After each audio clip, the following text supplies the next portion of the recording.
name's John Lunn. I was a airframe fitter in the Royal Australian Air Force. I joined in January 1966 and I discharged in January 1986. Okay.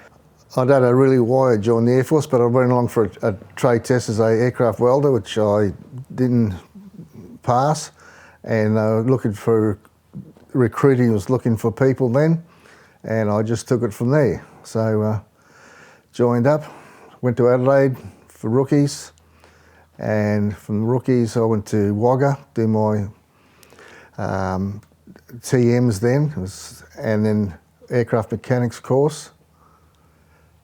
Posted to 3AD as a mechanic, worked on Sabres doing e-servicings. After about 6 months or so, I went back to Wagga to do my fitters course, and I came back to the same crew, same hangar as I left as a mechanic on Sabres. In 1969, we were married in 1969 in March, and in April '69 I was posted to Fire Squadron in Canberra, where I left there in 1970 to 9th Squadron Vietnam, and then come back from Vietnam in '71, back to 3AD again. First experience with the air crews. You heard a lot of stories from people who've been through there, and you sort of have that in the back of your mind. My first test flight I did, in the back, they warned you about the auto rotations, how your guts goes up to your mouth and your bum falls off the seat, how true they were. So I wasn't, you sort of knew it was coming, but it still catches off guard. And it was fun. It was fun. So you did that quite a lot, other than also the tracking on the ground with the flag, tail rotor with the rubber on the end of a stick, feed into the tail rotor for a track. Just general doing de-servicings on Iroquois. In my role as an airframe fitter, we did just general unserviceabilities, C servicings, A servicings, D servicings on the aircraft, which entailed in removing components, the heads, blades, etc., rebalance them to get them refitted. Flight line work, like duty crew, you do that every so often, and refuel aircraft, doing test flights, rectifications, all that sort of things.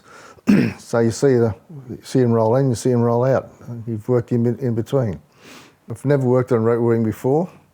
I found it real challenge and real fun, really. Yeah, they're good to work with and work on. And the people you work with, you get a lot of experience from the people who've been there for a while, and you take it on board from there. Up in 9th Squadron Vung Tau, you basically the same work we did in Canberra, but it was on different conditions. It was fairly hot. You never know what's going to happen next. When you finish work, you head off back to the blocks.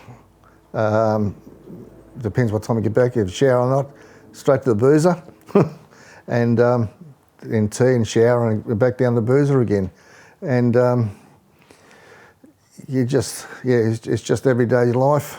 Whatever gets thrown at you, you just got to take it on board and handle it, whatever it is with everyone else. The people you work with, doesn't matter what trade they were, you're mixed in well.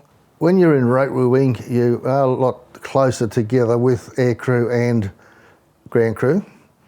You mix a lot. Not so much in Vietnam, we didn't mix with the air crew all that much. But once we come back home, and when I was posted to like 12 Squadron Chinooks and that, we were more close together. We operated as a crew. Okay, in the end we were treated as crew, the ground crew, the fitters. And once you got to a destination, away from work, away from home, you mix together. Everyone's sort of on a first name basis, and you helped out together. I can't recall the time 9 Squadron won the Gloster Cup out in Vietnam there, but I do recall the one in Australia for 12 Squadron where we won it. We had very little manpower working on 6 aircraft doing large tasks such as maintenance, duty crew, exercises, and whatever else come along. And we worked long hours at times to get that one, and to get that achievement with what we had was fairly good to know. Yeah, that we contributed to it. 9 Squadron, we did work. Yes, it was sort of in a way 9 to 5 job, but it wasn't 9 to 5. It was whenever you're required to work back, or had to stay back to finish a job, or start early to see aircraft, especially on duty crew.